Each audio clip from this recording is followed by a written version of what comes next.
I've entitled this Social Pathology. I decided to use the metaphor of disease to describe the current state of social affairs and the trends it foreshadows and perpetuates. I was first introduced to this idea of relating social disease to a social state, to a cellular state by a man named John McMurtry, who wrote a book called The Cancer Stage of Capitalism. The rationale is pretty simple. just as human beings have to deal with pathogens, Invading and harming their life system, so too does the social system we all share. Of course, these societal diseases are not generated by ways of physical germs or the like. Rather, they come in the form of presupposed principles of preference, cultural memes that transfer from one to another based on values and hence belief systems. These memes, or patterns of perspective and behavior, are what eventually result from or comprise the cultural manifestations around us, such as the ideas of democracy, Republicans, Democrats, the American dream, etc. In Chapter 1, we will examine the symptoms. And hence diagnose the current stage of disease we are in. Then in Chapter 2, we will establish a prognosis. Meaning, what can we expect from the future as the current pathogenic patterns continue. And finally, in Chapter 3, we will discuss treatment for our current state of sickness. And this is where the concept, of course, of a resource-based economy will be initially examined. However, as an introduction to this, I'm first going to describe what I call the invisible prison. This is the closed intellectual feedback system, if you will, that consistently slows or even stops new socially altering concepts from coming to fruition, stops progress. Let me explain. The social order as we know it is created out of ideas, either directly or as a systemic consequence. In other words, somebody somewhere did something which generated a group interest, which then led to the implementation of a specific social component, either in a physical form, philosophical form, or both. Once a given set of ideas are entrusted by a large enough group of people, it becomes an institution. And once that institution is made dominant in some way, while existing for a certain period of time, that institution can then be considered an establishment. Institutional establishments are simply social traditions given the illusion of permanence. In turn, the more established they become, the more cultural influence they tend to have on us, including our values and hence our identities and perspectives. It is not an exaggeration to say that the established institutions governing a person's environment is no less than a conditioning platform to program, if you will, that person with a specific set of values required to maintain the establishment. Hence, we're going to call these established value programs. I have found the analogy of computer programming to be a great way to frame this point. While there is always a debate about genetics, an environmental influence, which, by the way, as I mentioned, Roxanne Meadows will go into at length later in the program, it's very easy to understand in the context of values, meaning what you think is important and not important, that information influences or conditioning is coming from the world around you.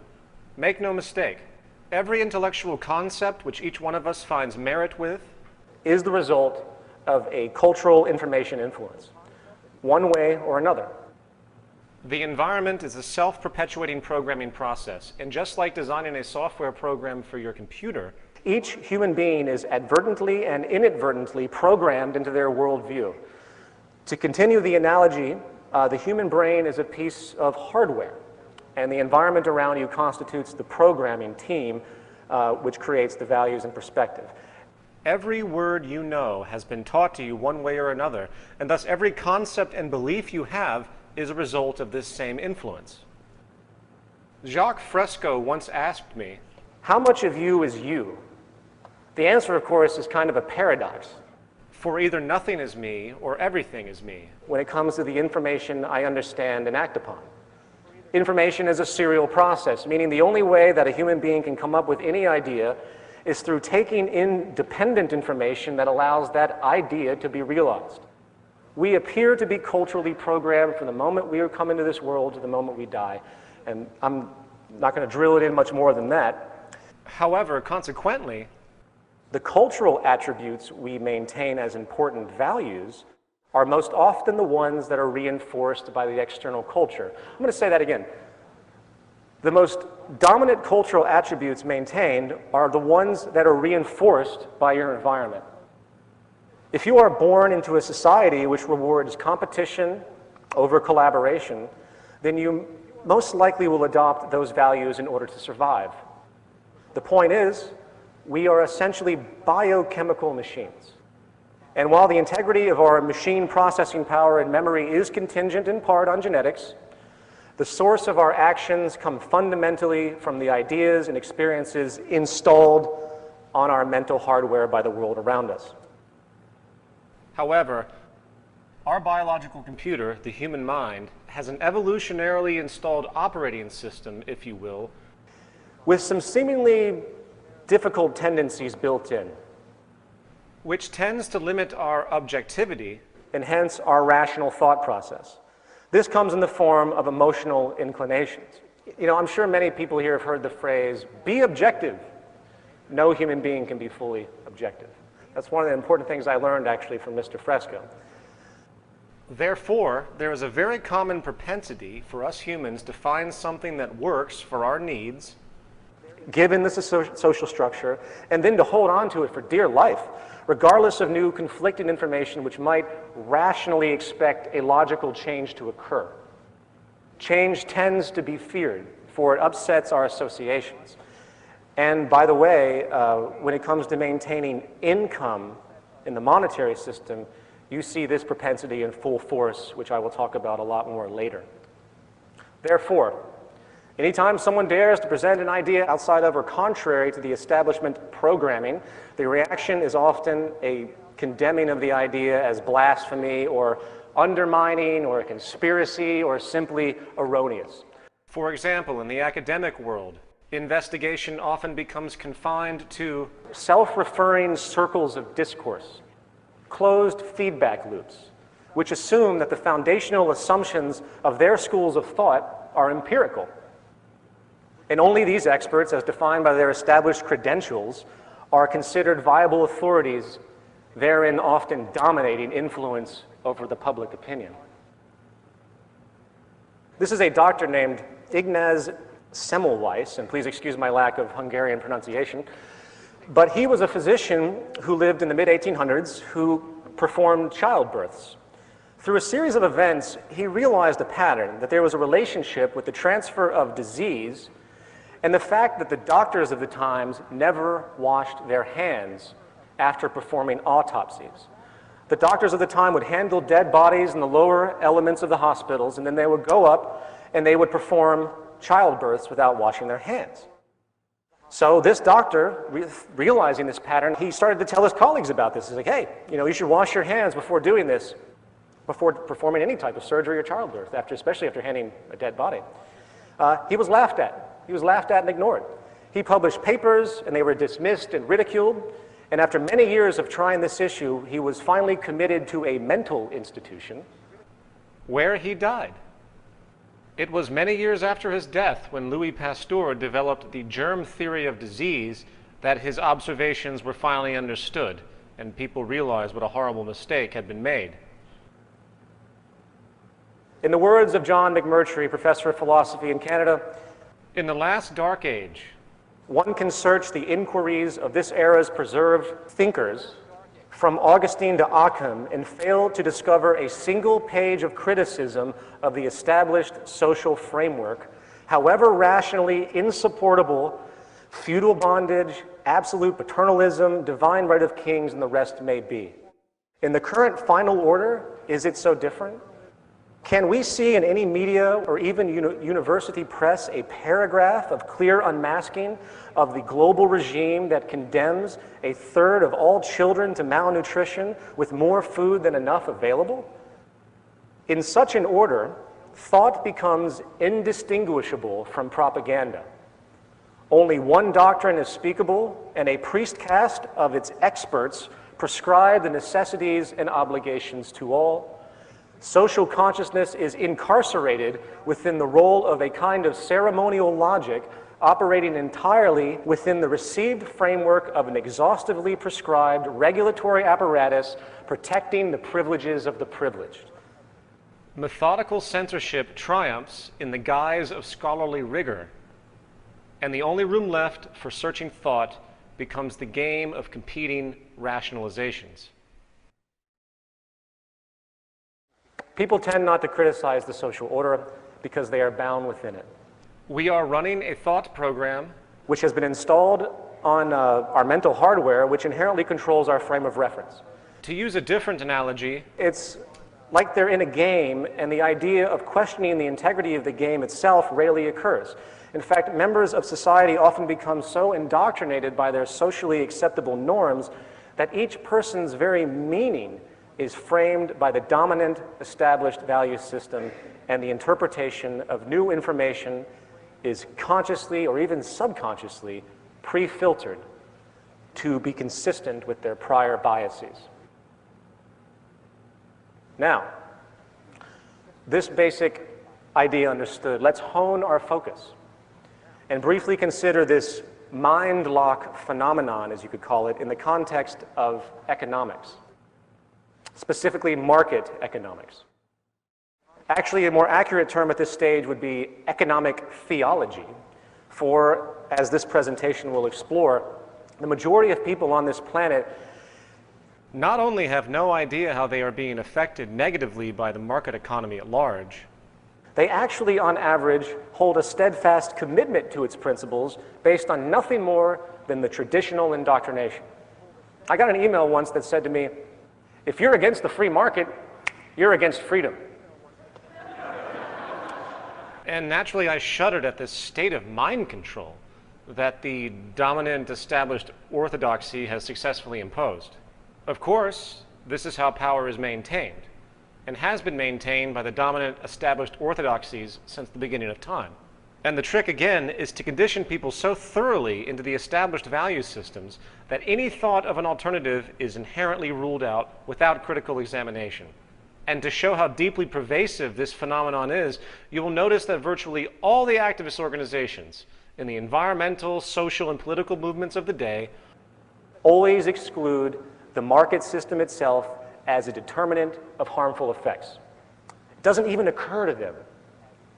Instead, they focus on individuals and certain groups or corrupt corporations, and while it is needed in a per-case basis to target problematic areas, it avoids the mechanism which is essentially creating the problem. This is the fatal flaw of what's happening in the so-called activist community today.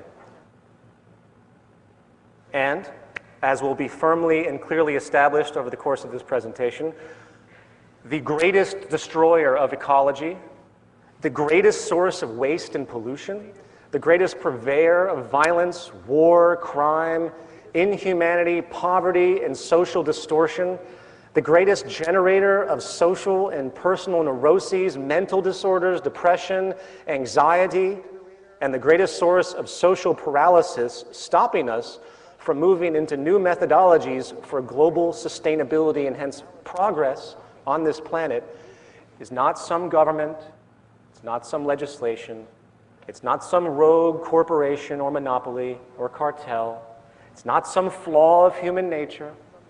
It is, in fact, the economic system itself at its very foundation. The market system, monetary system, free market, capitalist structure, whatever you want to call it, is not only the source of some of the greatest social problems we face today, it is also setting us up for what could be called the terminal stage of this disease, where the pathogenic social value cancer has mutated and multiplied to a point where we are now faced with nothing less than the death or collapse of modern civilization as we know it. Now, please understand, I'm not a doomsday theorist. I'm not here looking for general knee-jerk emotional reactions to say it's the end of the world. It doesn't take a genius to see where the trends are going, the trends that the media won't talk about. And given the pattern of political, economic, and environmental negligence and abuse, we're on a collision course, which I will explain as we continue. Are there solutions to these problems? Yes, there are. But they are so far outside of the status quo And a threat to those in power both politically and economically that they are just outright dismissed as irrational and absurd. The self-appointed guardians of the status quo won't even hear it because it's far outside of their reference and identity. Here's a few examples of some of the things that are currently happening right now, and there's many more. These are just a few that I popped up in the mainstream media. This is where the Zeitgeist Movement comes in. I'm really sorry to say, we can no longer rely on government institutions to steer us in the right direction. Every government on this planet is locked into an economically oriented social program which is self-serving, unsustainable, and destructive to one degree or another. The possibility of a smooth transition into a new enlightened social design which does not have the negative byproducts, which I'm going to talk about, is extremely limited given the options made available in the current order, meaning the legal system, the political system, etc. Likewise, we can no longer endure the profit-driven ethos of the corporate and financial powers which control all of our precious resources on the planet. Resources we all need for survival. Society today is sick, and the illness permeates all life systems within it. And I see the Zeitgeist Movement as the immune system of the social world, if you will.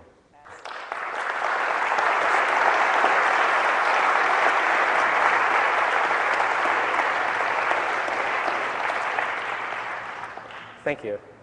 Chapter 1, Diagnosis.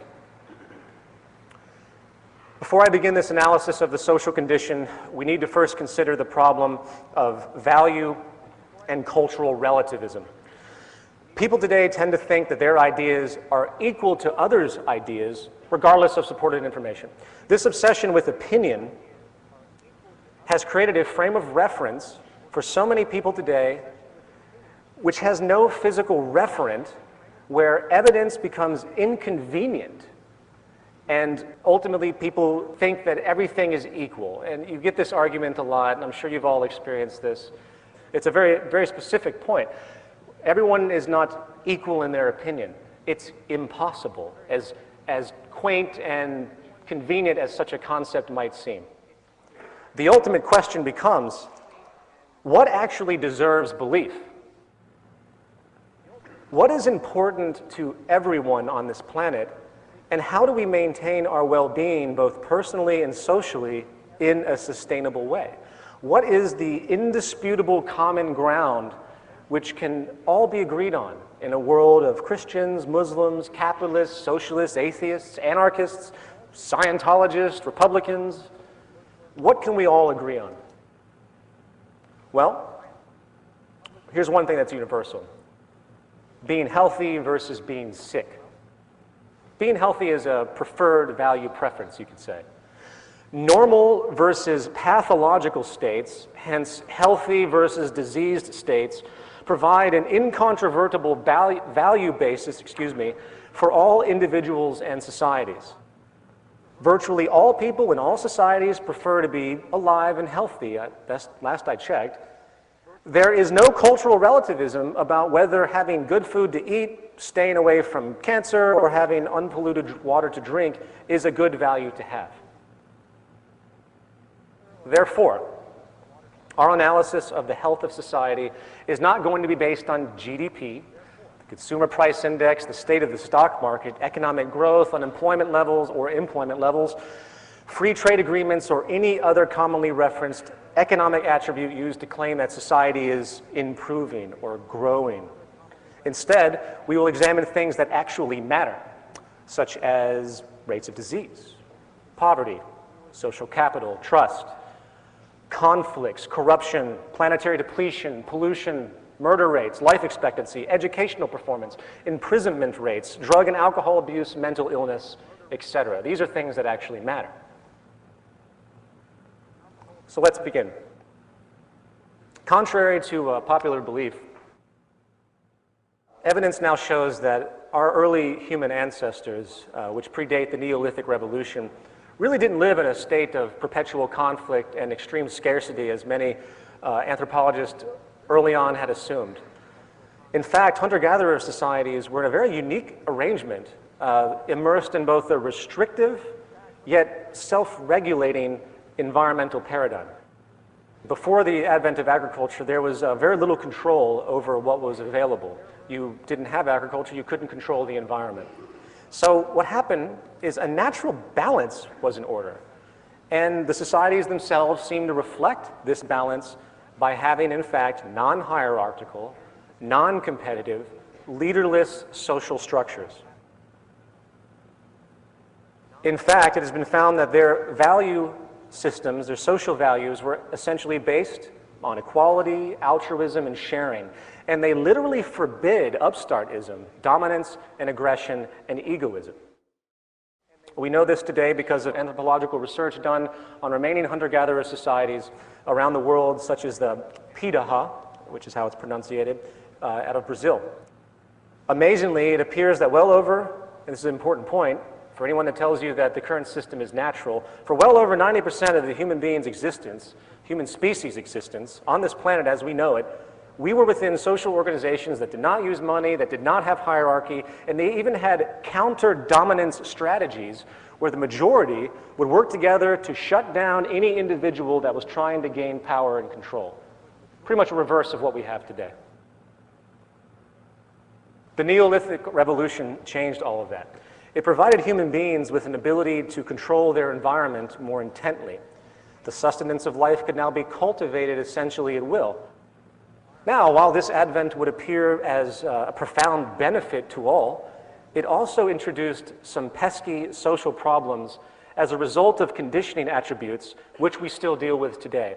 In the view of anthropologist and professor of neurology at Stanford University, Dr. Robert Sapolsky, hunter-gatherers have thousands of wild sources of food to subsist on.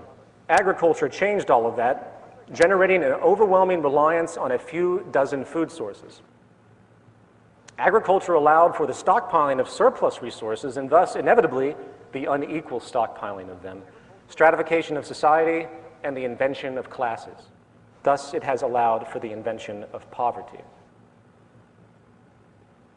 Since this dramatic change in the structure of human society, the creation of imbalances has continued, and social stratification and income inequality are now staples of the modern world, as we all know.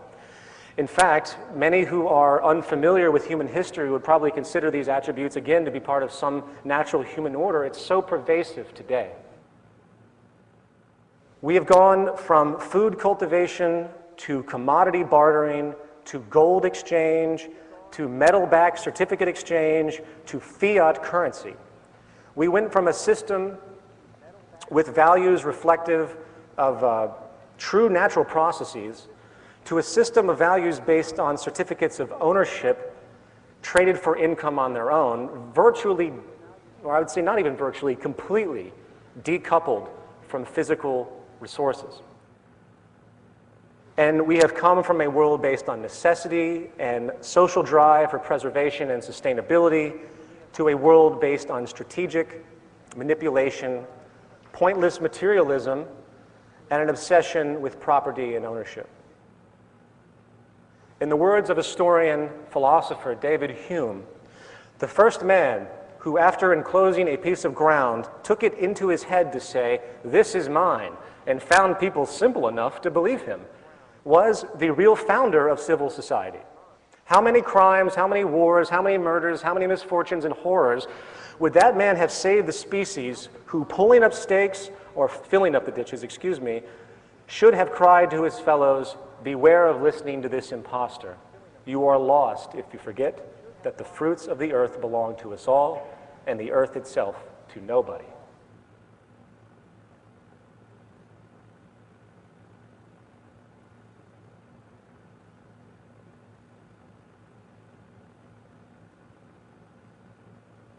Moreover, scarcity is now a driving force for commerce.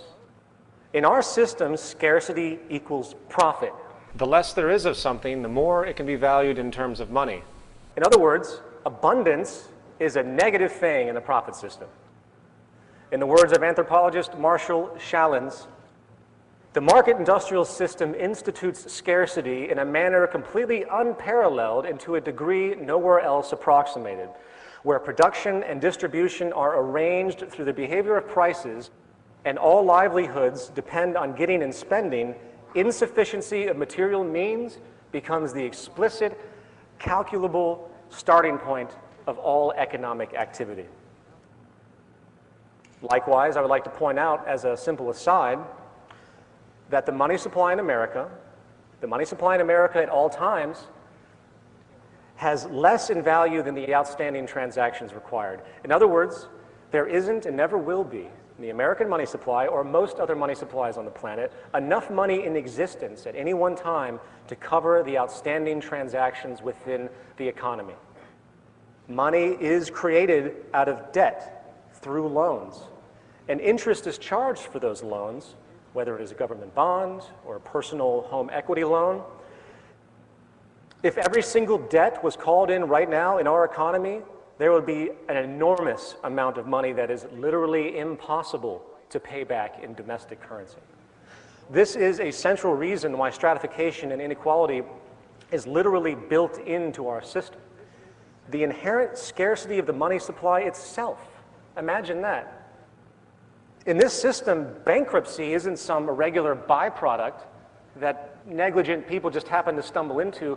It is an inevitable built-in attribute. It's a game of musical chairs. I hope that's clear. In the words of economist Bernard Lietaer, a great quote, "Greed and competition are not the result of a mutable human temperament. Greed and fear of scarcity are, in fact, being continuously created and amplified as a direct result of the kind of money we are using. We can produce more than enough food to feed everybody, but there is clearly not enough money to pay for it all.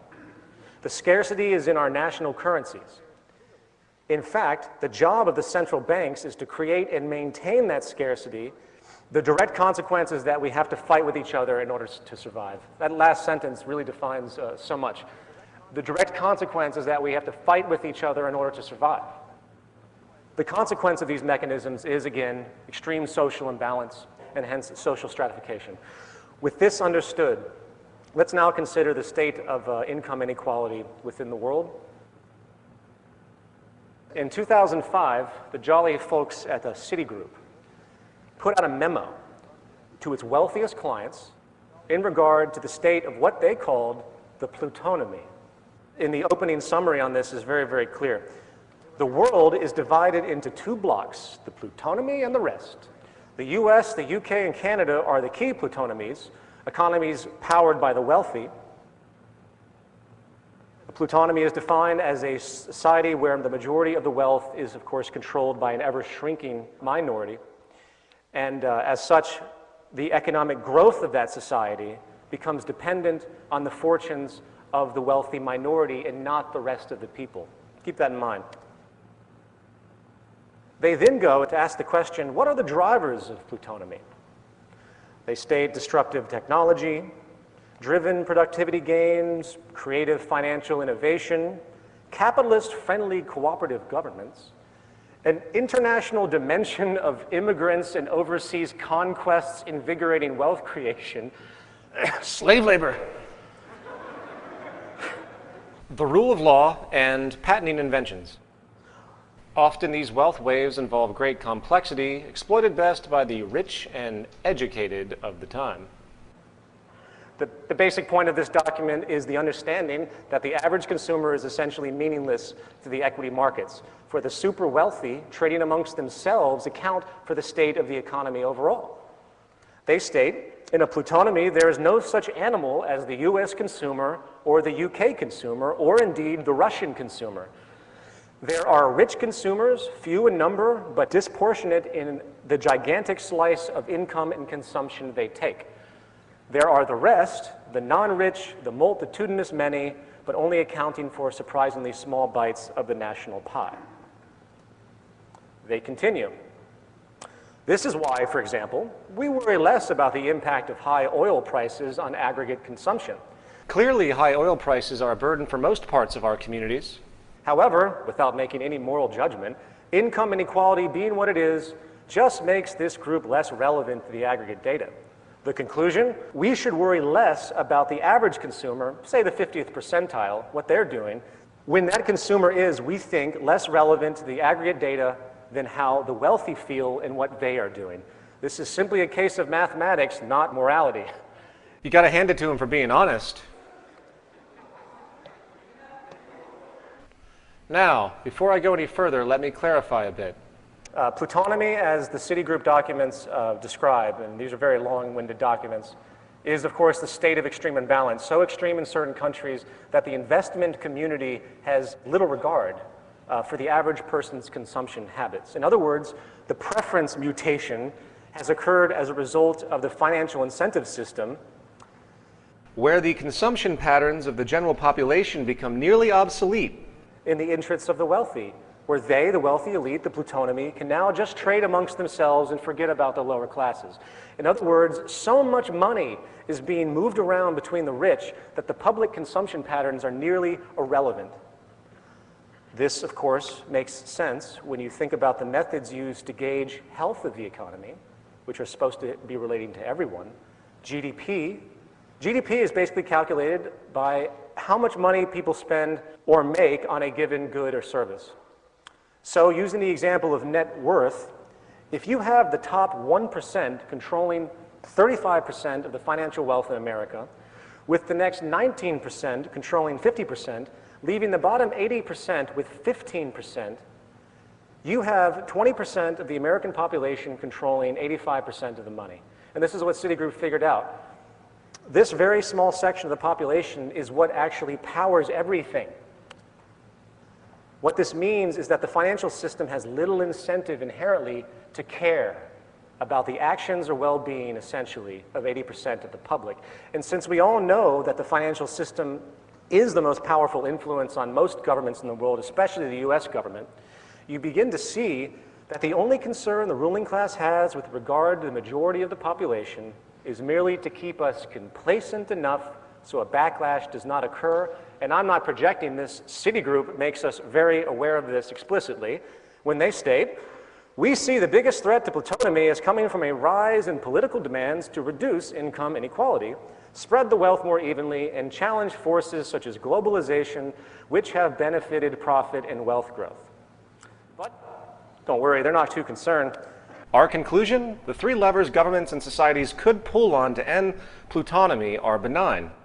Property rights are generally still intact, taxation policy is neutral to favorable, and globalization is keeping the supply of labor in surplus, acting as a brake on wage inflation.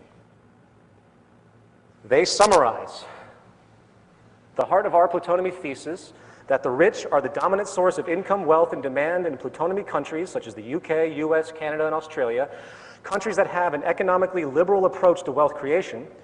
We believe the actions of the rich and the proportion of rich people in an economy helps explain many of the nasty conundrums and fears that have vexed our equity clients recently, such as global imbalances or why high oil prices haven't destroyed demand.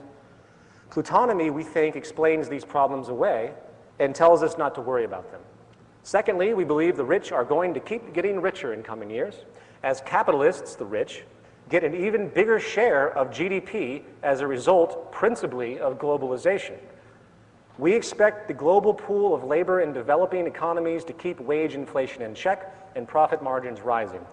Good for the wealth of capitalists, relatively bad for developed market, unskilled, outsourceable labor. This bodes well for companies selling to or servicing the rich. Sorry to pull you through all of that long-winded text, but I hope it settles in what people at the top are really thinking about behind the financial system. And they are likely right. The rich are going to get richer. The current economic decline that we're in now really doesn't mean anything to the top 20%. It's the 80% that continue to suffer. But hey, Who cares? Evidently, the top 20% power the economy anyway, and I'm not even going to go into what this means in regard to our naive assumptions of democracy in the modern world. In fact, in the words of former Supreme Court Justice Louis D. Brandeis, I believe is how you pronounce it, we can have democracy in this country, or we can have great wealth concentrated in the hands of a few, but we cannot have both.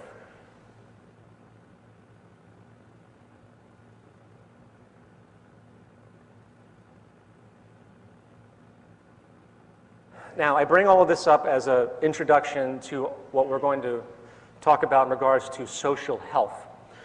Coupled with this, however, I think a few stats should be digested. In 2007, chief executives of the largest 365 U.S. companies received well over 500 times the pay of the average employee. In many of these top companies, the chief executive is paid more in one day than the average worker makes in a year. The Walmart family, which is about 6 people, the Waltons, has a combined fortune estimated at about $90 billion in 2009, according to Forbes. The combined wealth of the lower 40% of the U.S. population is only $95 billion. Also, the highest paid jobs on the planet are in fields of trading and investment, occupations which have no meaning whatsoever, create nothing. They are pointless to the state of society in the natural world. In 2005, the average annual take-home pay for managers of the top 26 hedge funds, aka gambling casinos, was $363 million each. Compare that to the average medical doctor, which makes about $150,000 a year, and the biological research scientists, which are looking for cures and treatments for diseases, which makes only about $68,000 a year. You get the point. Income equality is here, and it is growing, and it appears to be unstoppable when you look at the mechanisms of the financial markets and the culturally accepted reality of tremendous wage differentials among different fields. So now, we present the question, what does this mean to our health, to our well-being?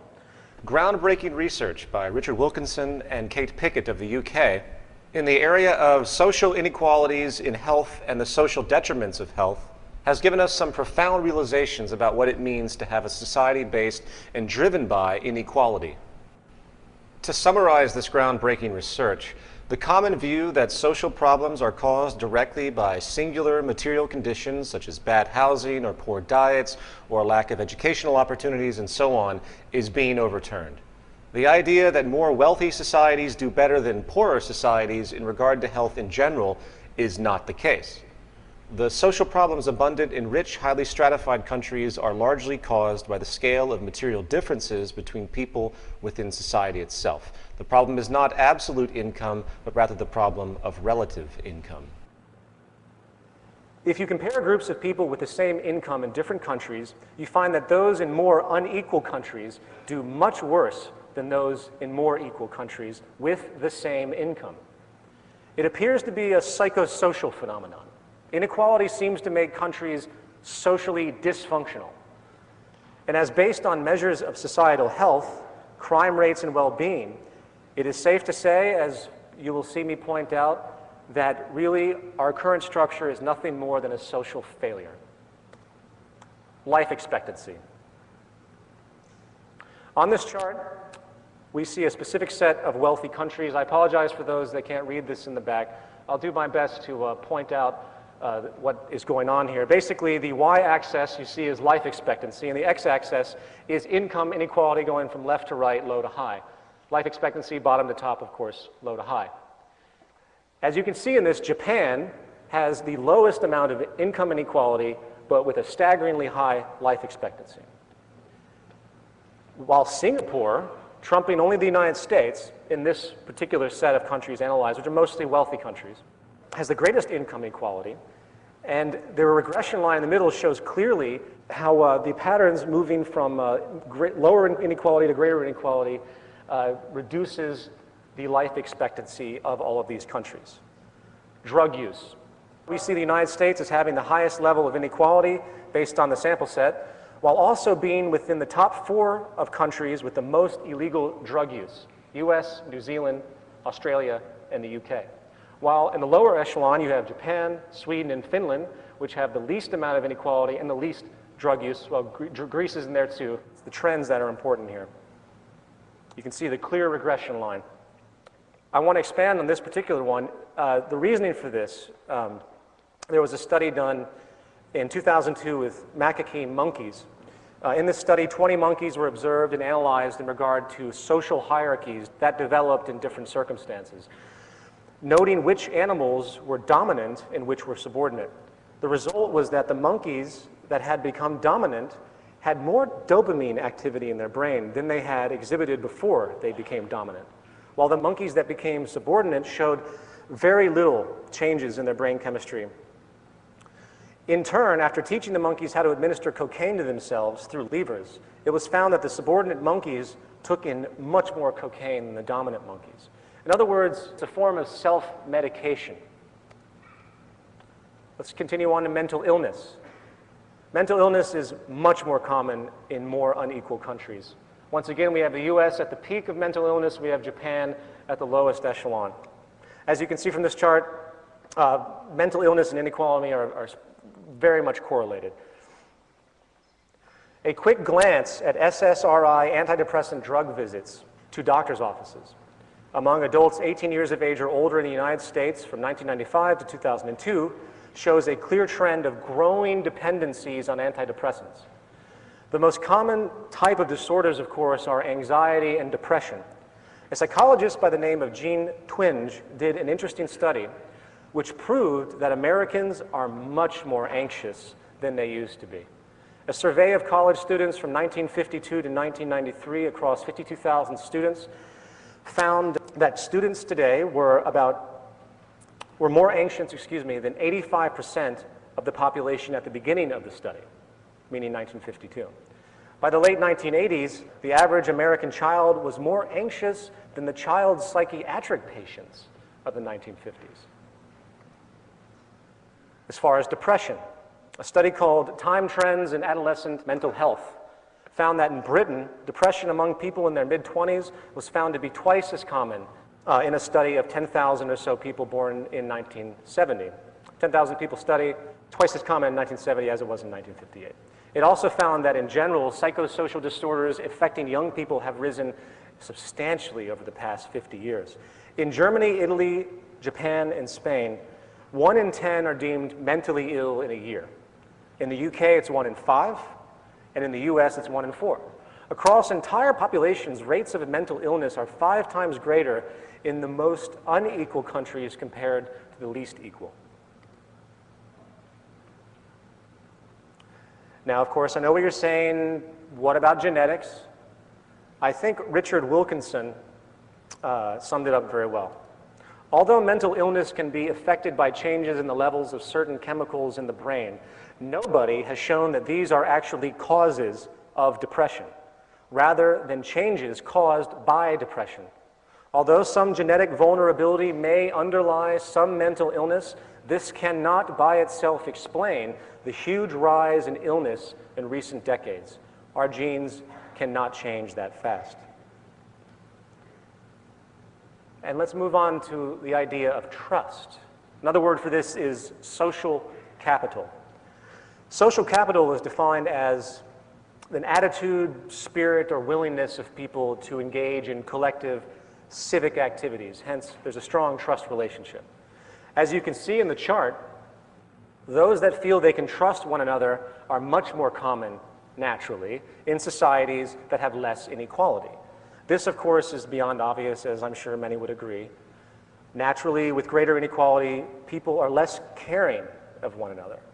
In fact, mistrust and inequality, I think, reinforce each other. Now, this point is probably enough for a 1-hour lecture in and of itself. What is a society if people cannot trust each other? It's important to realize that the idea of friendship and the notions that couple in with friendship, which is ultimately a quality of trust, is a characteristic completely opposed to the competition mentality and the economic theories of self-interest we see today. Empathy, reciprocation, and cooperation equates to good health, while suspicion, fight, competition always equates to high levels of stress and hence destruction. As we'll talk about in a second, stress is one of the deadliest killers that we know of. It's a secret killer. And living in a society where you have to look over your shoulder and where you have to fight for everything that you have, where you have to question virtually every transaction given the initial assumption that the person might be trying to pull one over on you for their own betterment. The fact of the matter is we thrive socially on trust and cooperation, provably by health standards. And social structures which create relationships based on inequality, inferiority, and social exclusion are inflicted with the greatest deal of social pain and neuroses. Let's move on to educational scores. This one's very interesting. Not only do more unequal countries have worse educational attainment, kids are more likely to drop out of school as well. Interestingly, class distinctions and their effect have become very obvious in this regard. For example, a study was done in 2004 where they took 321 high-caste Indian boys and put them with 321 low-caste Indian boys, and they were given a task of solving a certain problem. The first time they did this, the caste relationship, the social status, was not announced to these children. They had no idea who was around them. And you can see the caste unannounced, low caste actually beat the high caste. The second time they did it, the results were dramatically skewed. As the lower caste did much worse than before, while the higher caste did better. This is psychological. It's a psychosocial superiority relationship that has been repeated many times in many cases through other studies, which has the exact same consequence. People are greatly affected by their perceived status in society. When we expect to be viewed as inferior, very often we perform as such. Homicide rates. As you can see, the United States blows everything out of the water when it comes to homicide rates.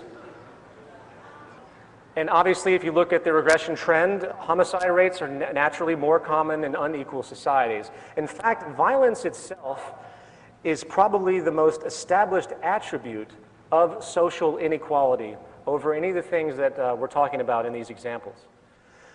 James Gilligan, who was a prison psychiatrist for 25 years, and he is currently director for the Center for Study of Violence at Harvard University, had this to say about his experience dealing with violent criminals to the extensive length that he has. The prison inmates I work with have told me repeatedly, when I asked them why they have assaulted someone, that it was because he disrespected me. The word disrespect is central in the vocabulary, moral value system, and psychodynamics of these chronically violent men.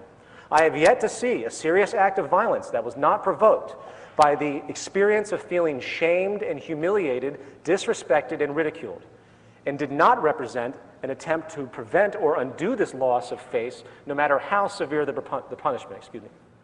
For we misunderstand these men at our peril if we do not realize they mean it literally when they say they would rather kill or mutilate others, be killed, than live without pride, dignity, and self-respect. They literally prefer death to dishonor. It's really easy to see how class relationships, and hence income inequality, can translate into feelings of humiliation, loss of control, disrespect, and ridicule. You know, when someone loses their job, it's often demoralizing. They say, oh, my husband's unemployed, and it's this demoralizing thing, oh, he's unemployed. After all, the very nature of class is hierarchical. In other words, the upper class really looks down upon the lower class, historically speaking. And to be looked down upon is essentially humiliating. Therefore, it should be no surprise why the United States has the largest number of homicides in the world, given its extreme income inequality. And this leads us to rates of imprisonment. The trend is very acute as well. Obviously, as we can see, imprisonment rates are much higher in unequal countries. The more unequal the country, the more people in prison.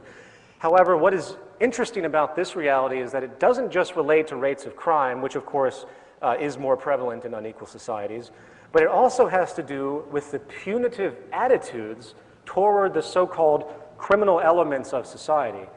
In other words, the more unequal the society, the harsher the punishments are for a given offense. And hence, more people are put into prison for longer periods of time than they are in more equal countries. Since 1984, the state of California has built 1 new school and 20 new prisons. As an aside, for those out there who think the prison system might serve some therapeutic rehabilitation role in the modification of human beings and human behavior, I would like to refer back once again to our prison psychiatrist James Gilligan for his perspective. He states, "The most effective way to turn a nonviolent person into a violent one is to send him to prison. The criminal justice and penal systems have been operating under a huge mistake, namely the belief that punishment will deter, prevent, or inhibit violence, when in fact it is the most powerful stimulant of violence we have yet discovered."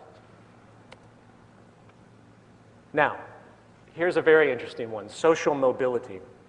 Social mobility has to do with the class relationship that you have upon your birth and how easy it is for you to move up out of that class or lower than that class during your life. In other words, if you're born into poverty, how much of a possibility do you have to become wealthy?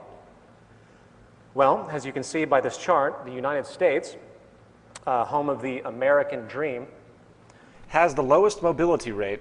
of all the countries in the sample set. There are very high odds that if you are born into poverty, you will stay in poverty. Likewise, if you were born into great wealth, you will stay wealthy most likely for the rest of your life.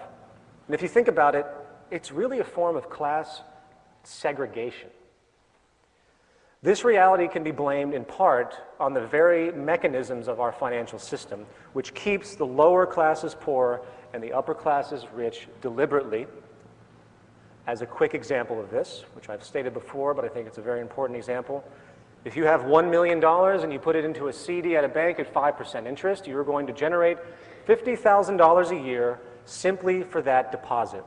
You are making money off of money itself, paper made on paper, nothing more, no invention, no contribution to society, nothing. That being denoted, if you are a lower to middle class person who is limited in funds, which must get an interest-based loan like most people to buy their home or use credit cards, then you are paying interest to the bank, which the bank is then using, in theory, to pay the person's return with the 5% CD. Not only is this equation outrageously offensive due to the use of interest to steal from the poor and give to the rich, but it also perpetuates class stratification by its very design, keeping the lower classes poor under the constant burden of debt while keeping the upper classes rich with the means to turn excess money magically into more money with zero labor or social contribution. This is only one mechanism, by the way, which is used to make sure these class attributes or class segregation is maintained. Infant mortality, very simply, more high in unequal countries than less unequal countries. Obesity, naturally, higher in more unequal countries. Teenage birth rates, higher in more unequal countries. Innovation, I love this one, because it's a total slap in the face to all of those party line toting market enthusiasts who seem to think that the competitive-based incentive system of seeking profit translates into new innovations for the common good. I'm sorry to say, that isn't the case whatsoever. Using the measure of patents per million, Finland, Sweden, and Ireland trump the United States when it comes to invention. And finally, let's take a look at an aggregate summation that was compiled of the many points that we have just examined. This chart shows life expectancy, math, literacy, infant mortality, homicides, imprisonment, teenage births, trust, obesity, mental illness, drugs, alcohol use, and social mobility. As you can see, in the United States, with the highest level of stratification, we are the absolute worst. And just to make sure you understand this analysis clearly, here is a chart showing absolute income of the same thing you just saw. As you can tell, there is no pattern. There is no trend regression line. Here they are side by side, so you can see how viable this information really is. The trend is very clear about the ramifications of inequality in a given country or social environment. As a final point on this topic of inequality and its consequences, I want to bring up a study called the Whitehall Study, which was in 2 rounds, 1 and 2, stretching over, I believe, about 60 or 70 years. Professor Michael Marmont of the Department of Epidemiology and Public Health at University College of London was the director of these studies. He used the British civil service system as the subject group, and they found that there is a gradient of health quality in industrialized societies, which is not simply a matter of poor health for the disadvantaged and good health for everyone else. Something else was happening. Remember, this is the UK, which has socialized healthcare. So everyone essentially has equal access to the same amount of healthcare. They found, regardless of this, that there was a social distribution of disease as you went from the top of the socioeconomic ladder to the bottom. And the types of diseases that people would get would change on average. For example, the lowest rungs of the hierarchy had a 4-fold increase of heart disease-based mortality compared to the highest rungs. And this pattern was, to a certain degree, again, irrespective of access to healthcare. This is just one example, by the way. It's a gradient of health problems that emerge that cannot be explained by absolute income. And it, in fact, goes back to the stress response if you go into it and research these points. Even in a country with universal health care, the worse a person's financial status and position in the hierarchy, the worse their health is going to be on average. In other words, people in higher socioeconomic positions, those higher in the pyramid, live longer, enjoy better health, and suffer less from disability, while those of lower socioeconomic status die younger and suffer the greater burden of disability and disease. This comes in the form, again, of a gradient, meaning that from the higher upper class straight down to the lower class, bottom class, each successive step down or up the socioeconomic ladder constitutes a respective quality change in a person's health. The bottom line is that there's a great deal of statistical data that screams that living in a more equal society is more healthy and productive for about 99.9% of the population. It is only those at the very tip of the pyramid that could be considered unaffected by the disease known as social inequality. Equality benefits everyone, in other words. Now, given this reality, it begs the question, what is the actual psychosocial cause of these issues? What are the most dominant mechanisms in place that continually support class division and the neuroses and sickness it generates? Well, we really don't have to look very far for a viable possibility. The cultural programming wing of the market system is the advertising industry, which serves to perpetuate the consumption values that you see around you. However, it goes much deeper than that. It goes much deeper than just getting people to buy things for a specific company's profit. The fact is, the values of materialism and consumption are of dire importance to the operation of the world economy.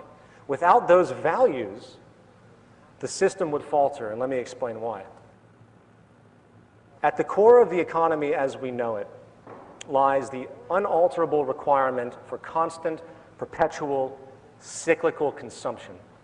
In other words, the entire basis of what we refer to as economic growth, which in turn is translated into things such as gross domestic product, which are supposed to be measures of social progress and the like, is nothing more than human beings constantly and perpetually buying and selling over and over and over again. If human beings do not buy things, companies and stores cannot afford to pay their employees. If an employee cannot be paid, then that employee, which is also the consumer, cannot go out and spend the money they receive from employment back into the system to perpetuate the cycle. If people do not constantly spend their money, the entire economic structure, including the entire labor system, would completely collapse. Given this reality, the highest priority of any corporation, or in fact, any government that cares about its economy, is to make sure the public has an immediate interest to constantly consume. It is interesting to point out that America was originally founded on a certain degree of a Protestant work ethic, a Protestant worldview, where thrift and savings were actually dominant values back then. Since that time, advertising agencies had to switch their arguments from utility-oriented angles to those engaged in for emotional appeal and status enhancement. Americans now consume twice as much as they did before the end of World War II. As an historical note, one of the leading figures in this American value hijacking, as I would call it, is a man named Edward Bernays. Bernays is most famous for his book called Propaganda, in which it was bought by many people, including Joseph Goebbels. He was hired by all the major corporations many, many decades ago to help influence the public into buying things very simply that they did not need. A new world of neurotic associations, such as materialism and conspicuous consumption, to quote Thorstein Veblen, was unleashed during this time and has grown and mutated dramatically. Today, human needs have become utterly perverted by the imposed, suggested wants generated by the consumption-provoking mechanism of marketing and advertising. The more dissatisfied and unhappy a population is, the better it is for advertising agencies and corporations. Consumerism feeds on a form of inferiority and self-consciousness. And that translates very literally into identity and social status. Amazingly, the indoctrination is so powerful that consumerism is regarded by most of society as reflecting some kind of basic human interest, as though it's a reflection of human nature. This, of course, is baseless. In fact, our neurotic need to shop and consume is actually a reflection of how deeply social we are and how influenced we are by the social programming and status orientation of possessions and appearances and everything else that's been pushed upon us. Okay, on this note, I'm now going to begin to transition the next section of this presentation.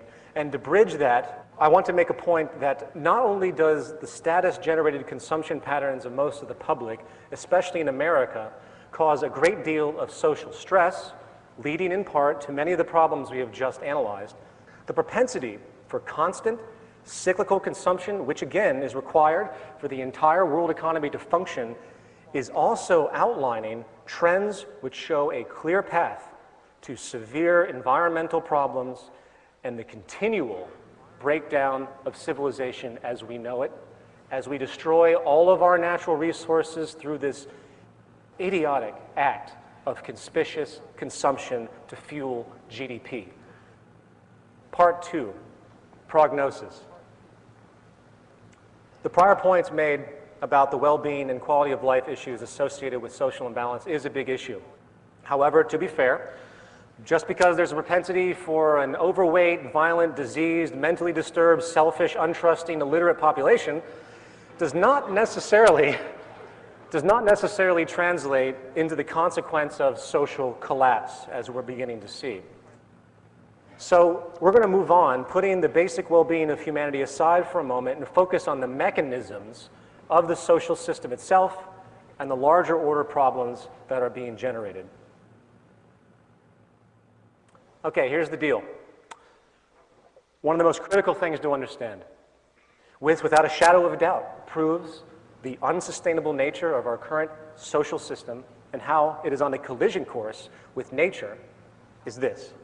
Due to the way money and hence the market system functions, we are locked into an incompatible paradigm where two mutually exclusive operating principles, one, the need for constant consumption or infinite growth, collides with an unyielding finite planet and hence the physical laws of nature. You simply cannot have an infinite growth of commerce and hence consumption in a closed system such as the planet Earth. For all those that don't fully understand this, let me explain more. The planet Earth is basically a closed system when it comes to its resources. All the minerals and energy deposits that we currently use have rates of cultivation that dramatically exceed the lifespan of the human being. For example, oil and fossil fuels in general took over 100 million years easy for them to come about. The same goes for our mineral resources. The 4,400 mineral species out there today took outrageous amounts of time to be created. The diamonds that we find today took over 3 billion years to be created. Now, given this environmental reality, it would seem painfully obvious that the most important aspect of any earthly society would be the preservation of the Earth's resources, right? It would seem, in fact, that the entire basis of any economic structure would have as the #1 priority the preservation of the resources of the planet. Why? Because once it's gone, it's gone. For example, even at this stage of scientific inquiry, we cannot take a tire, which contains probably 6 or 7 gallons of oil, and convert it back into combustible fuel. So instead of having a logical system of resource management where we actually monitor the Earth's resources and try, as the human species, to strategically orient our use of these precious finite elements, we came up with something much more interesting. And it's called the infinite growth economic paradigm. In our current system, we grab as many resources as we can, we throw them into anything that we think someone will buy, and we try to manipulate each other into buying these things from us for profit. In fact, the entire basis of the free market ideology is using and exchanging as many resources as possible, as fast as possible, to generate as much money as possible, which in turn is used to exploit more resources over and over again. We've created a global money and profit-driven structure which consists of a circular exchange protocol, if you will, where money must move from the consumer to the employer to the employee, which is the consumer again, and the only way, again, to sustain this pattern to keep people employed, the only way to keep people eating, the only way to keep GDP up, the only way to keep the stock market up is through the mandate that goods and services comprised, again, of our finite resources and energy are constantly and perpetually used and sold ad infinitum, irregardless of purpose, utility, or respect for what we actually have. I couldn't possibly come up with a more destructive manner for organizing society. And the sad thing is, people don't see this whatsoever. They have been conditioned into ideologies. Capitalism, communism, socialism, well, guess what? Any social ideology, specifically economic, which does not directly relate to the resources of the planet in its doctrines explicitly, meaning the attributes of our environment which actually sustain our lives, is an inapplicable and thus irrelevant social ideology. Case in point, oil and fossil fuels. We live in a hydrocarbon economy, as I'm sure you all know. Our entire economic structure, meaning production, distribution, food cultivation, transportation, etc., is entirely based on energy from fossil fuels. There are 10 calories of hydrocarbon energy in every 1 calorie of food currently consumed in the industrialized world. This is M. King Hubbert, a geologist and, interestingly enough, a technocrat. M. King Hubbert predicted in the late 1940s that the United States would peak in its oil production in 1970. Of course, he was ridiculed, laughed at, and scorned by the scientific establishment. And unfortunately, he was right. The U.S. did peak in the 1970s. In fact, some studies now show that global oil discoveries have likely peaked around the same time. The exact date is debatable, but it doesn't change anything. Now, before I go any further, I know some of you out there are saying, how do we know that these statistics are accurate? How do we know that the research institutions are unaware of existing oil supplies that go undiscovered? And how do we know if the oil corporations themselves, which contain the data, are not lying to simply boost their profits? Well, these are good questions, but there is no question about the decline in the United States. We do import over 70% of our oil now. And as far as the global peak, all you really have to do is look at the drilling patterns of the major corporations to see that almost every major oil company is desperate to find new oil reserves, and they have gone almost everywhere legally possible to do so. The oil on this planet, which took 100 million years to generate, regardless of what you believe about depletion rates, is going to run out one way or another. It is an unsustainable practice. And I won't even go into the obvious dangers associated with burning fossil fuels in regards to its environmental effects, which we're all hearing about today.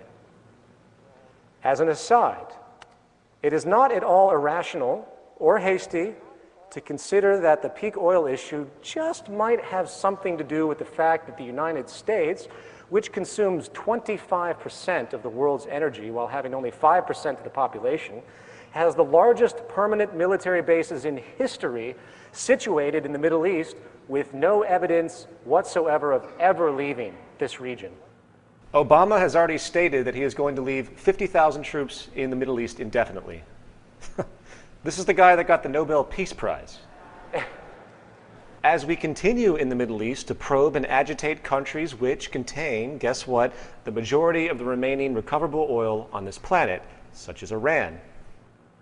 Give it some thought. Now, if you take for a moment to consider that peak oil and its relationship to the economic system and geopolitics might be relevant to the U.S. involvement in the Middle East, you'll tend to find the world starts to make a lot more sense. In the words of M. King Hubbard, we are in a crisis in the evolution of human society. It's unique to both human and geological history. It has never happened before, and it can't possibly happen again. You can only use oil once. Soon, all the oil is going to be burned and all the metals mined and scattered. This is obviously a scenario of catastrophe, but we have the technology. All we have to do is completely overhaul our culture and find an alternative to money. We are not starting from zero. We have an enormous amount of existing technical knowledge, just a matter of putting it all together. A non-catastrophic solution is impossible unless the society is made stable. This means abandoning two axioms of our culture, the current work ethic and the idea that growth is a normal state of life.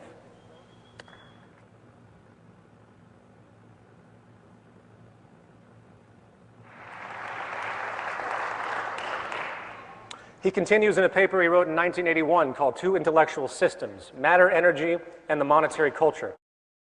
Hubbard writes, the world's present industrial civilization is handicapped by the coexistence of two universal, overlapping, and incompatible intellectual systems. The accumulated knowledge of the last 4 centuries of the properties and interrelationships of matter and energy, and the associated monetary culture which has evolved from folkways of prehistoric origin. You simply cannot have a society operate based on this necessity for constant growth to maintain, ironically, stability. We have at our disposal a tremendous number of alternative energies. And infrastructure possibilities. And sophisticated manners of implementation, which could reduce our reliance on fossil fuels dramatically, paving the way to a world that would have zero reliance on hydrocarbon energies at all. Unfortunately, you are not going to see this anytime soon, for the economic paradigm we live in sets up another serious problem that we need to address, and I simply call this establishment paralysis. Given our tremendous reliance on hydrocarbon energy at this stage of human evolution, people, when hearing about the obvious problem of depletion, naively brush it off under the assumption that the establishment is actually preparing for a transition out of our dependency on hydrocarbons. Or better yet, that the establishment can actually afford to create a transition. In order to understand the difficulty of moving out of our current established energy paradigm, we must first realize that from a financial standpoint, there is very little motivation to move into a new system. This is the very nature of an established institution in the monetary system. The fact of the matter is, an exorbitant amount of money, I know this will sound strange to many of you, an exorbitant amount of money is going to be made on the scarcity of energy and, in fact, the collapse of society itself. Our economic system is predicated on making money on the way up and making money on the way down. Those in power, referencing back to that Citigroup document I talked about, have a propensity to care more about the short-term, short-sighted financial benefits of running out of energy than they care about the pivotal life-supporting attributes that it provides. If you look back at history, you see that the concern over depleting fossil fuels has been talked about for a long time. And many scientists in the 1960s and 70s felt that by the year 2000, we would have an entirely different energy infrastructure. Why didn't that happen? Why is it that the Reagan administration ripped off the solar panels from the White House that Jimmy Carter had installed? Why is it the US government sided with big oil so the electric car would be squashed in the United States? The answer, of course, is that our profit based system sets up a natural defensive propensity to stop anything if those changes find the prior establishment to be obsolete. This is likely the most caustic attribute of our current situation, the knee-jerk propensity to stop productive change for the sake of preserving market share and profit for select groups. Think about it. If you start a company, you hire employees, you generate income. What have you done? You've created an institution which yourself and your coworkers rely on for their income and hence survival. Therefore, you will do what you need to protect yourself and your life-sustaining company. It is providing for your standard of living. In other words, there is a built-in short-sightedness. And this survival element, which is only operational in our current profit-oriented system, is what is stopping needed change from coming to pass.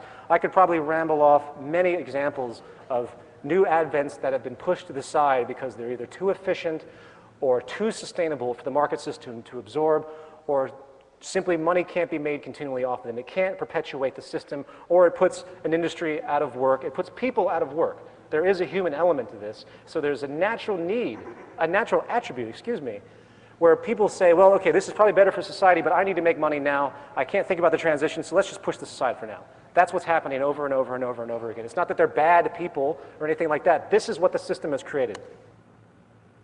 Simultaneously, let's remember that the market system requires constant problems. In order for the public interest in consumption to be maintained, problems and cultural influence is required. The more problems there are, the better the economy, generally speaking. In this system, it is inherently good for cars to break down. It is good for people to get cancer.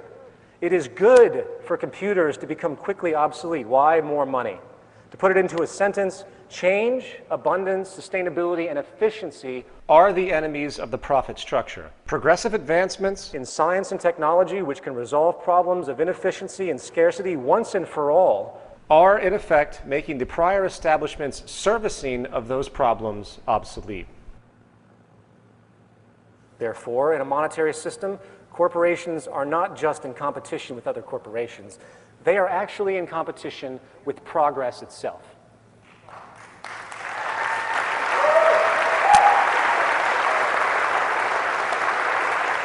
Thank you. And again, this is why it's so difficult to have any form of change in a monetary system. You simply cannot have a social convention where money is made off of inefficiency and scarcity and misery and expect a quick incorporation of new advents that can relieve these problems. Okay, with that understood, let's get back to the energy problem.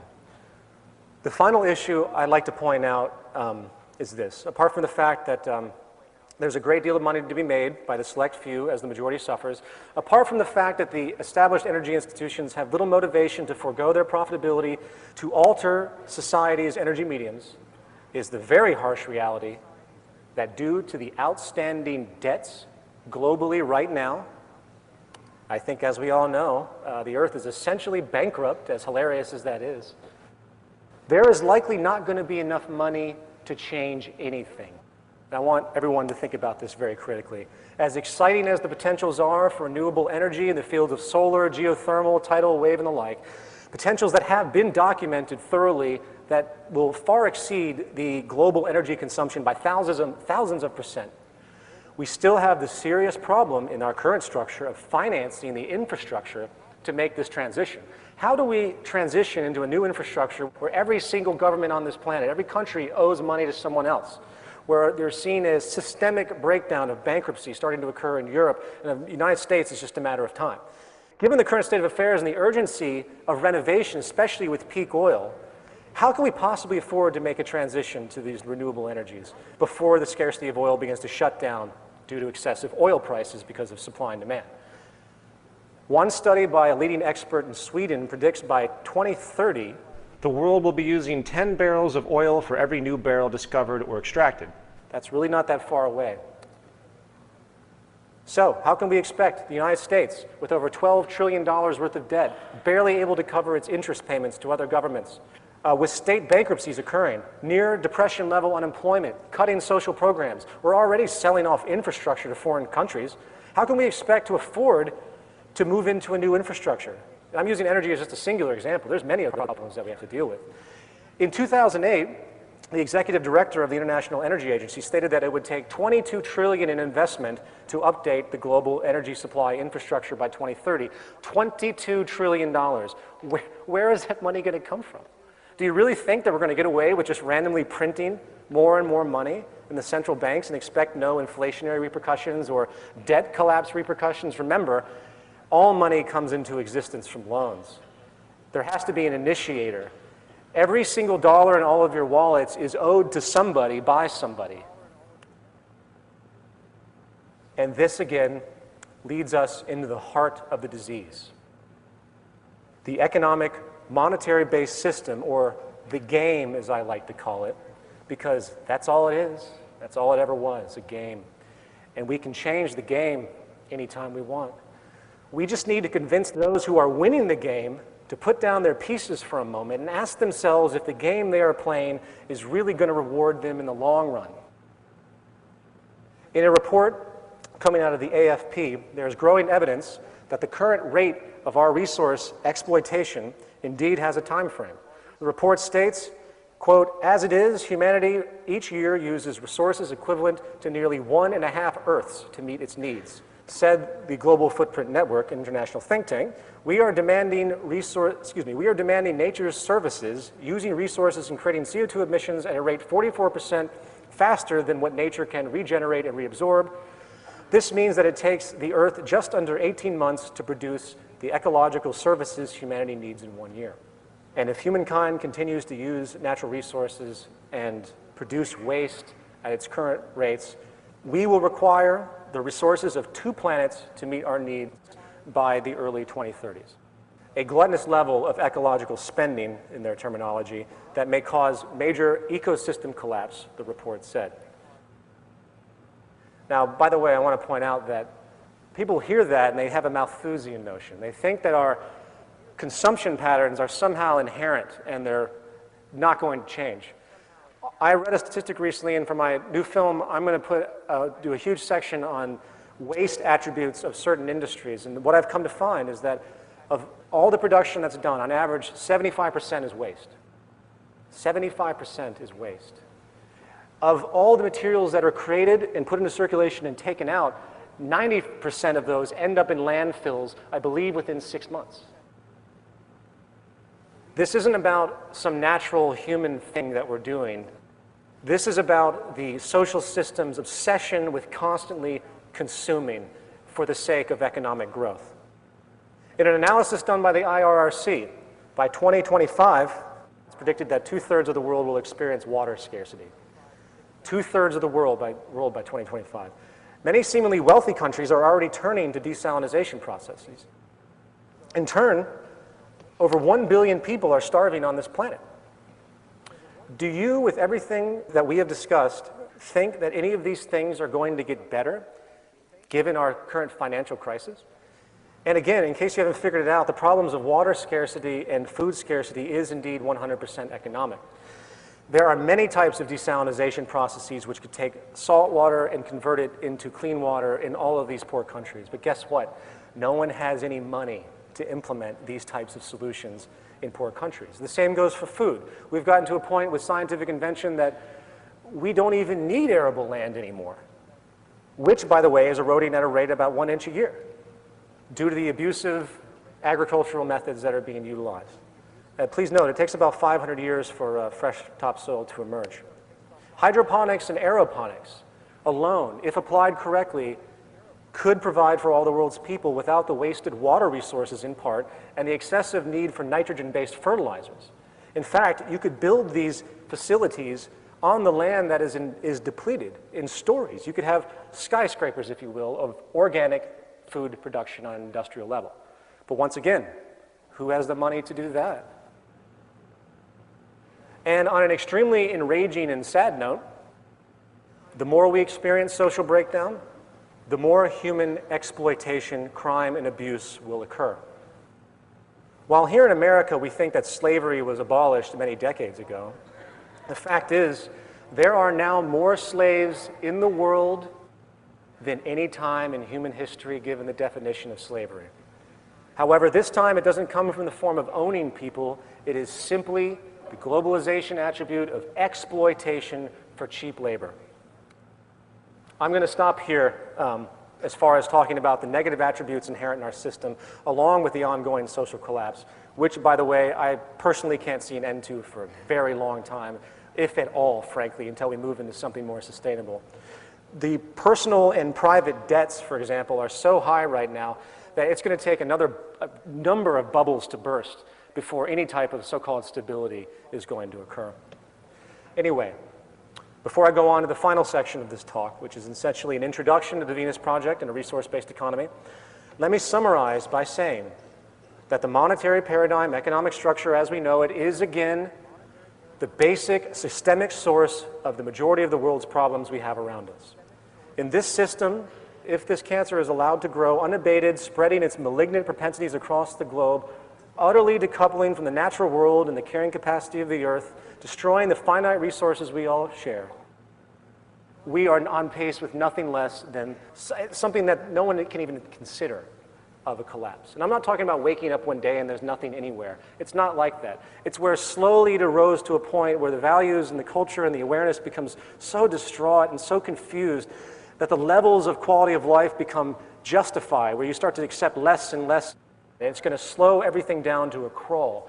And invariably, there will be some dramatic accents, if you will, of severe problems, especially when it comes to the energy crisis that is looming. Something radical has to be done. We are approaching a terminal stage. Part 3, treatment. There are two angles to consider when attempting to resolve these problems. The first is the mentality of the culture, as we've discussed before, the cultural programs, and the second is the actual structure of social operation. As noted earlier in our discussion, these two attributes are deeply interlinked. However, regarding the first issue of cultural conditioning, we need to employ what I call, as a movement, we need to employ what I call social therapy. Social therapy refers to adjusting a society's values, changing the value programs. We must have sustainable values in order to have sustainable practices.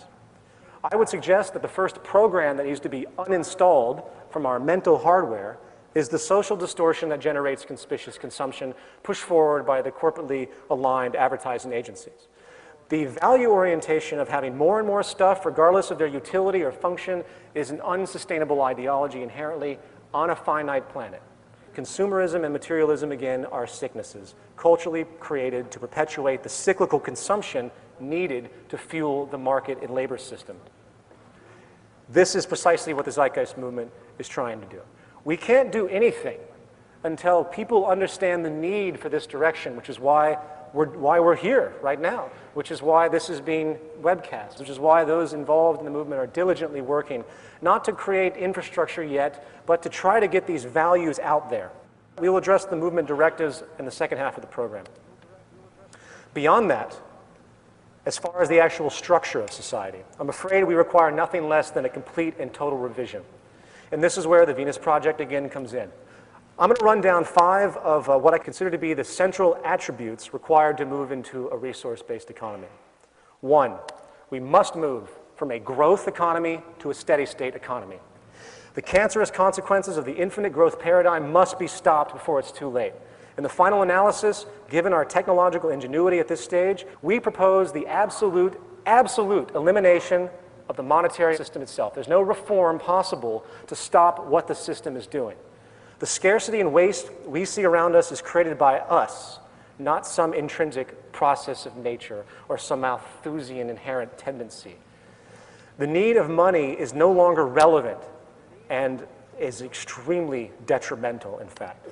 Second, we must move from a primitive, competitive, invention-oriented system, work system, to a collaborative system.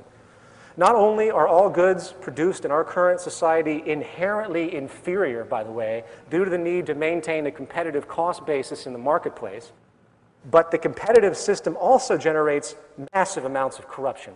Yes, I agree.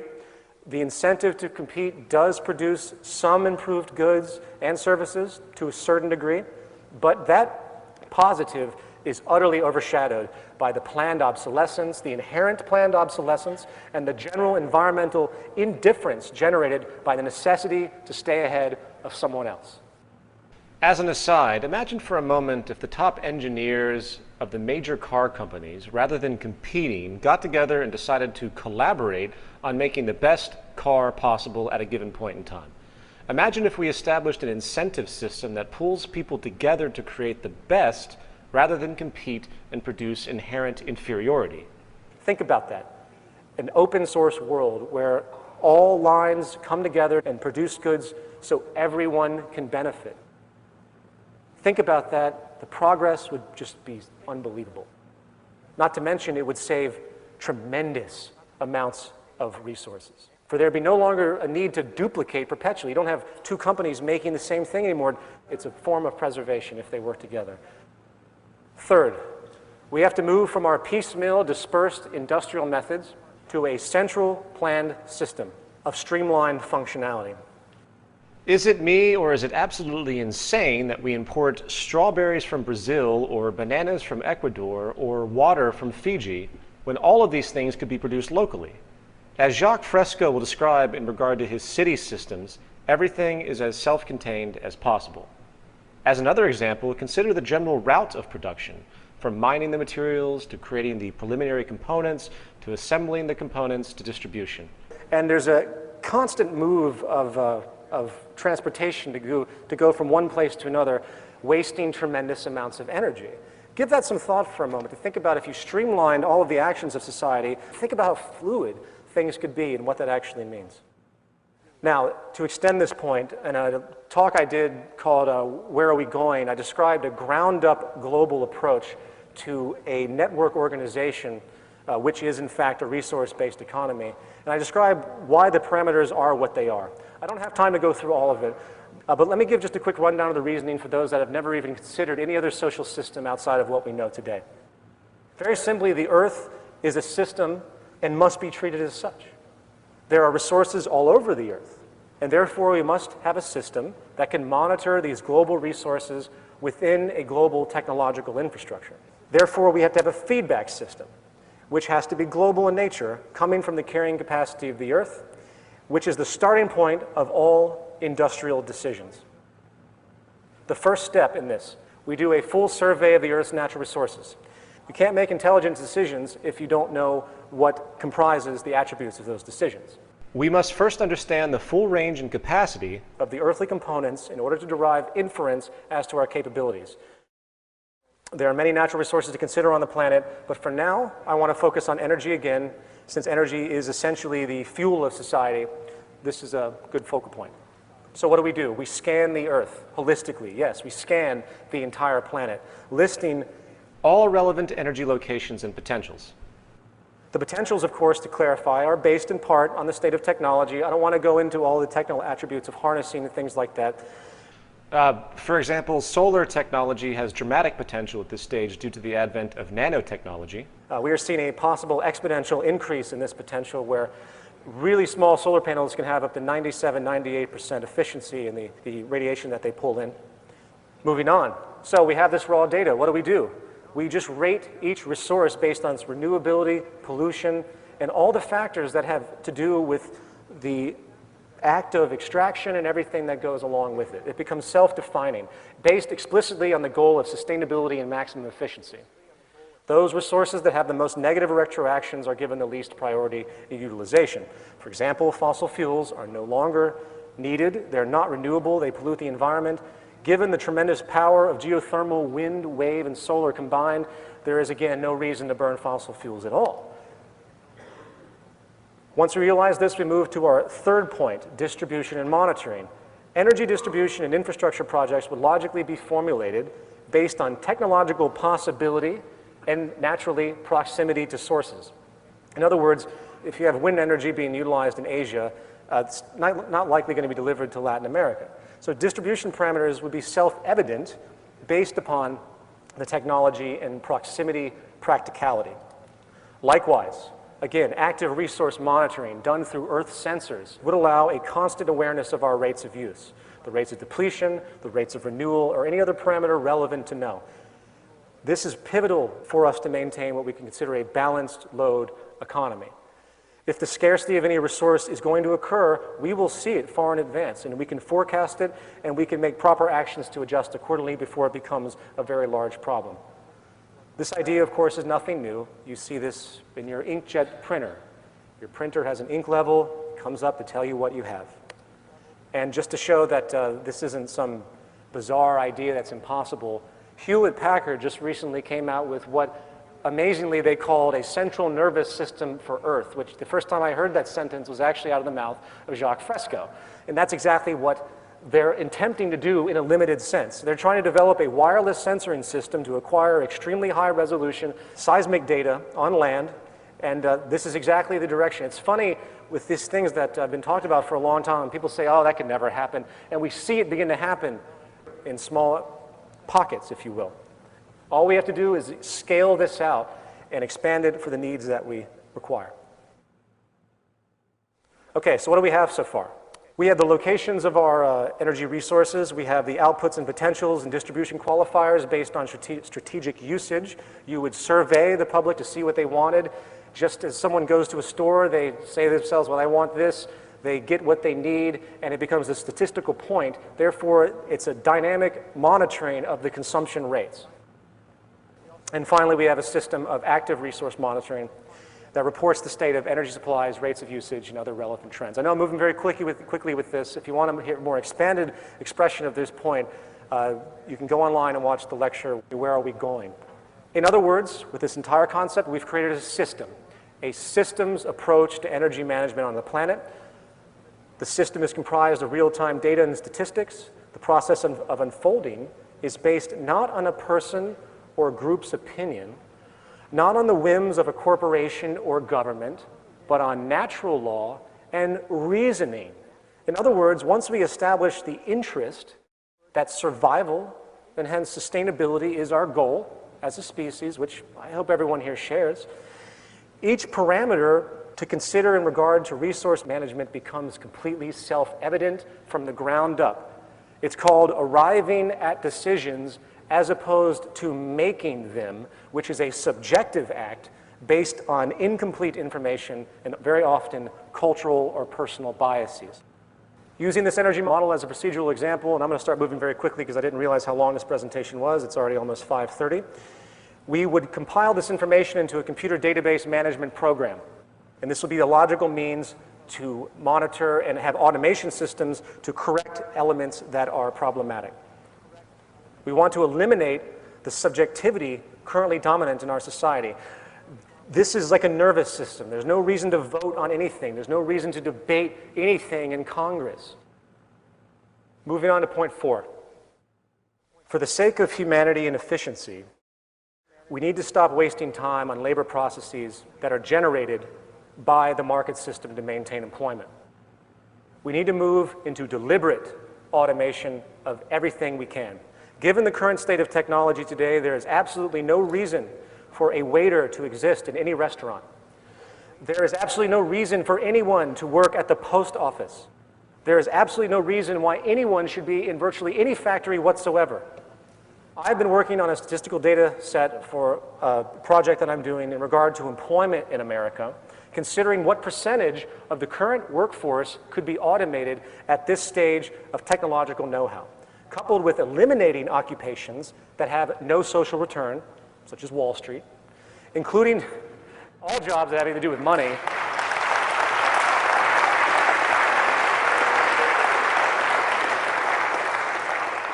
As Jacques will describe, our system has no money, there's no banks, there's no cashiers.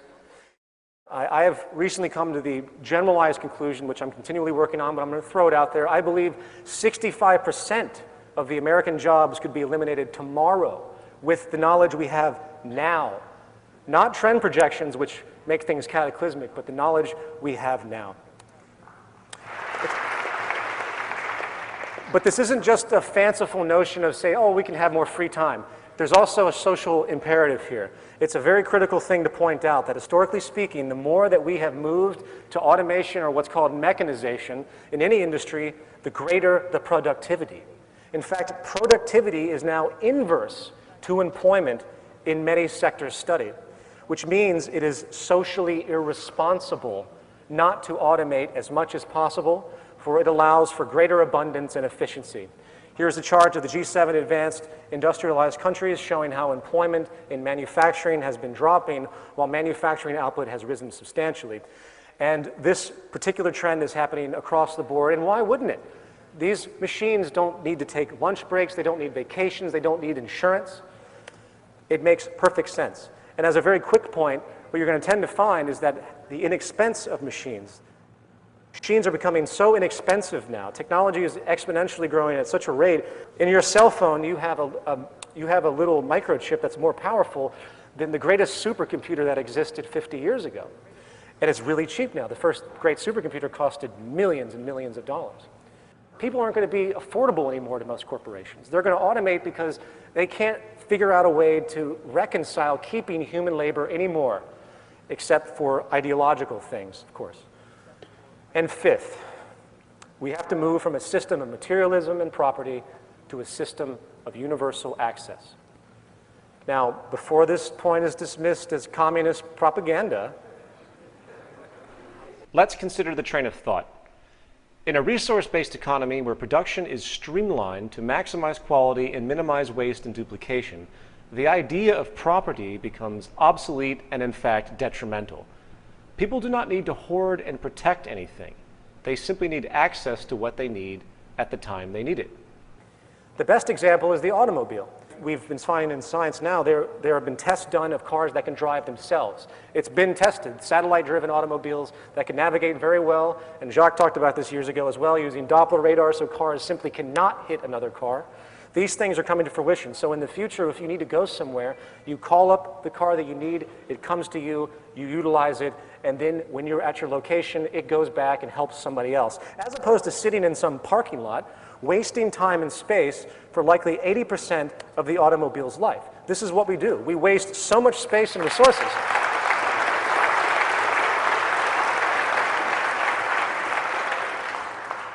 We waste so much space and resources with this primitive concept of personal ownership. It is environmentally detrimental and socially inefficient. And by the way, property isn't an American or capitalist idea. It's really a primitive mental perspective generated from generations of scarcity. People claimed legal ownership because it was simply a form of protection. It's also controlled restriction, in fact. You know, no longer would someone need to live in one place.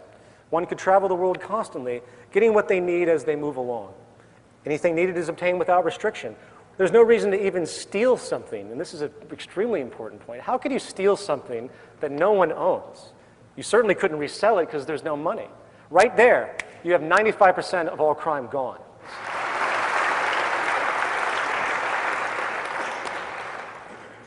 In conclusion, as paradoxical as it may seem, the more efficient and conservative we become, the more streamlined we become, the higher the level of abundance we can generate for all of us. Today, around the world, many people often say, I wish we could live like Americans. I know you've heard this before. Well, no. The contrived, ostentatious orientation and conspicuous consumption patterns of the American culture should be despised by all other countries on this planet. We have 5% of the population.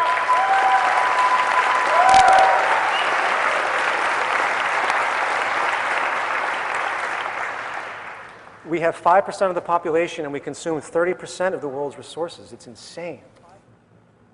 In a resource-based economy where we base our production and distribution on physical reference, starting with the carrying capacity of the earth, where we streamline our labor expression towards things that have a long-term social return, when we get rid of the cancer known as the financial system and start to share our resources in a diligent way, working together, avoiding the false values of materialism and consumption pushed upon our culture, we find that we can provide a high quality of life for everyone on this planet while eliminating all of the central reasons for war, poverty, destitution, violence, criminal behavior, neuroses, it would be the dawn of a world we could actually label a civilization. And if that isn't a goal worth working towards, I don't know what is. Thank you.